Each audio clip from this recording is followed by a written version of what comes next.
Video பார்க்குற உண்மையான உள்ளவங்க எல்லாருக்கும் மாலை வணக்கங்க. எல்லாரும் எப்படி இருக்கீங்க? எல்லாரும் நல்லா இருக்கீங்களா? எல்லாரும் நல்லா இருப்பீங்கன்னு சொல்லிட்டு நம்புகிறேன். எப்போ பாரு இந்த இட்லி, தோசை, சட்னி, சாம்பார், சாப்பாடு, சாம்பார், பொரியல்னு சொல்லிட்டு இப்படியே சாப்பிட்டா போர் அடிக்கும். கொஞ்சம் சாப்பாட்டை வித்தியாசமாகவும் செஞ்சு சாப்பிட்டு பாருங்கள். சாப்பிட்றதுக்கு ரொம்பவும் இன்ட்ரெஸ்ட்டாக இருக்கும். பருப்பை தனியாக சாம்பாராக வச்சு அதை சாப்பாட்டில் ஊற்றி கலர்னோம்னா அதுக்கு பேர் சாம்பார் சாதம். இப்போ நம்ம பருப்பையும் அரிசியும் ஒன்றா போட்டு பருப்பு சாதம் தான் செய்ய போகிறோம். வீடியோவை ஸ்கிப் பண்ணாமல் பாருங்கள். நம்மளுடைய வீடியோ இப்போ தான் ஃபஸ்ட் டைம் பார்க்குறவங்களா இருந்தால் மறக்காமல் சேனலை கொஞ்சம் சப்ஸ்கிரைப் பண்ணி சப்போர்ட் பண்ணுங்கள். அப்படியே மறக்காமல் அந்த ஹை பட்டனையும் டச் பண்ணி விட்டுருங்க. நான் வந்துட்டு இப்போ பச்சை அரிசி தான் எடுத்திருக்கேன். வேணும்னா புழுங்கல் அரிசியும் எடுத்துக்கலாம். 1 டம்ளர் பச்சை அரிசிக்கு 1/4 டம்ளர் துவரம் பருப்பு போட்டிருக்கேன்.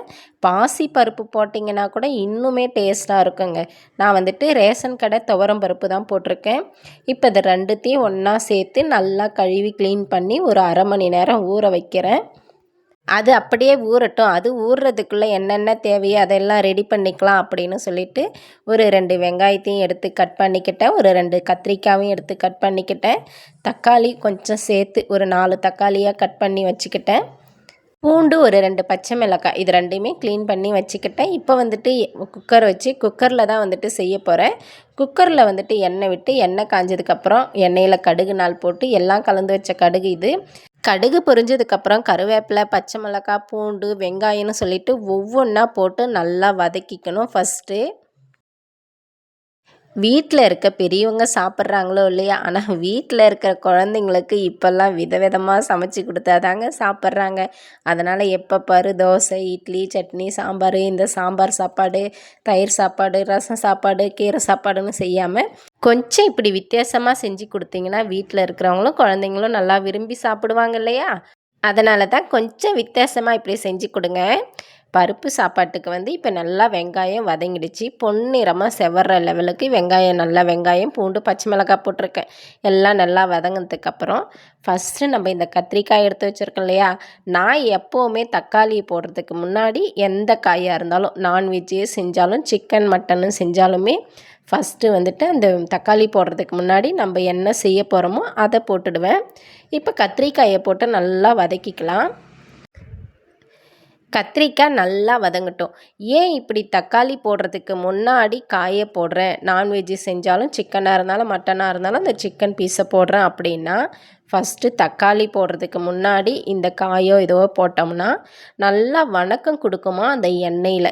அந்த தக்காளி போட்டோம்னா தக்காளியோடைய புளிப்புத்தன்மை இருக்கு இல்லையா, அதனால் அந்த காயோடைய வதக்கம் வந்துட்டு கொஞ்சம் கம்மியாக லேட்டாக கொடுக்கும் அப்படின்வாங்க. கொஞ்சம் டேஸ்ட்டுமே நல்லா கொடுக்கும்.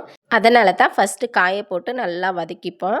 அதுக்கப்புறமா காய் நல்லா இந்த மாதிரி வதங்கினதுக்கு அப்புறமா தக்காளியை போட்டு நல்லா வதக்கிப்போம். இப்போது நான் வந்துட்டு ஒரு டம்ளர் அரிசி, 1/4 டம்ளர் பருப்பு, ஒரு 2 கத்திரிக்காய், ஒரு சின்ன சின்னதாக 2 வெங்காயம், பூண்டு கொஞ்சம், பச்சை மிளகாய் ஒரு 3 மிளகாய் இப்படி தான் எடுத்திருக்கேன்.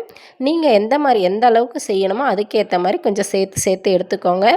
இப்போ தக்காளியை போட்டு உப்பு போட்டு நல்லா வதக்கினோம்னா கொஞ்ச நேரம் மூடி விட்டு வதக்கினோம்னா நல்லா வதங்கிடும். பருப்பு சாப்பாடு வந்து பார்த்திங்கன்னா இன்னும் எத்தனையோ முறையில் செய்யலாம். இது ஒரு முறை. இன்னும் அடுத்த வீடியோவில் நான் இன்னும் வேறு முறையிலலாம் செஞ்சு காமிக்கிறேன். ரொம்பவே நல்லாயிருக்கும். அடுத்ததாக பார்த்திங்கன்னா மஞ்சத்தூள். அது கூட வந்து பார்த்திங்கன்னா நான் வீட்டில் ஆல்ரெடி கொத்தமல்லி, மிளகு, ஜீரகம், வரமிளகாய் இது எல்லாம் தனித்தனியாக பொன்னிறமாக செவர வறுத்து அதை பொடி பண்ணி ஸ்டோர் பண்ணி வச்சுருப்பேன். அதை நம்ம நிறைய சமைக்கும்போது நிறைய வெரைட்டியில் வந்து அது போட்டோம்னா நல்லா வாசனையாக இருக்கும். இப்போ மஞ்சத்தூள் லைட்டாக போட்டுக்கிட்டு அந்த பொடி பண்ணி வச்சுருக்கேன் இல்லையா, அதையுமே இதில் போட்டுக்கலாம். அந்த பொடியுமே போட்டுக்கலாம். இதில் வந்துட்டு ஜீரகம், கொத்தமல்லி, மிளகு, வரமிளகாய் இது 4த்தையும் நல்லா தனித்தனியாக பொன்னிறமாக செவர வறுத்துக்கிட்டு அதுக்கப்புறமா அதை பொடி பண்ணி ஸ்டோர் பண்ணி வச்சுப்பேன். நீங்களும் அந்த மாதிரி செஞ்சுக்கோங்க. நிறைய வெரைட்டியில் அந்த மாதிரி போட்டுக்கலாம். புளி கொஞ்சம் லைட்டாக ஊற வச்சுருக்கேன். காரத்துக்கு நான் 3 பச்சை மிளகாய் தான் போட்டிருக்கேன். அதனால் மசாலா தூள் கொஞ்சம் போட்டு மஞ்சத்தூள், உப்புத்தூள் எல்லாம் போட்டு இந்த புளி கரைசலை வந்துட்டு ஊற்றி அது கூட தேவையான அளவுக்கு தண்ணி, உங்களுக்கு நல்லா பளபளன்னு வேணும்னா தண்ணி வந்துட்டு அரிசி எவ்வளோ ஊற வச்சுருக்கீங்களோ அதுக்கேற்ற மாதிரி தண்ணி கம்மியாக ஊற்றிக்கோங்க. நல்லா குழ குழன்னு வேணும் அப்படின்னா நீங்கள் தண்ணியை வந்துட்டு நல்லா சேர்த்து ஊற்றிக்கோங்க. 1 டம்ளர் தண்ணிக்கு 3 டம்ளர் தண்ணி வீதம் ஊற்றுங்க. இன்னும் கூட சேர்த்து ஊற்றுங்க, அப்போ தான் நல்லா குழ குழப்பாக இருக்கும். இந்த மாதிரி உங்களுக்கு தேவையான அளவுக்கு தண்ணி ஊற்றி கொஞ்ச நேரம் மூடி விடுங்க. லைட்டாக கொதி வரட்டும். நல்லா கொதி வர வரைக்கும் அப்படி சும்மா லைட்டாக மூடி விடுவோம், குக்கரை வந்துட்டு சுத்தமாக க்ளோஸ் பண்ணாமல்.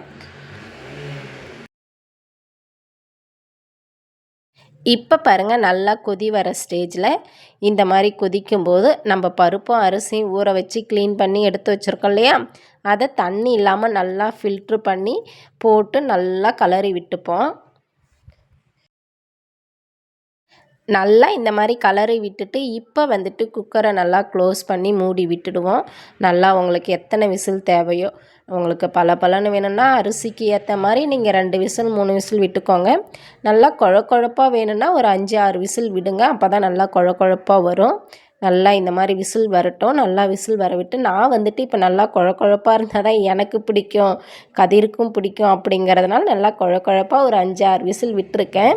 பச்சரிசியாக இருந்தாலுமே இன்னும் நல்லா குழப்பு கொடுக்கும் அப்படிங்கிறதுனால விசில் சேர்த்து விட்டுருக்கேன்.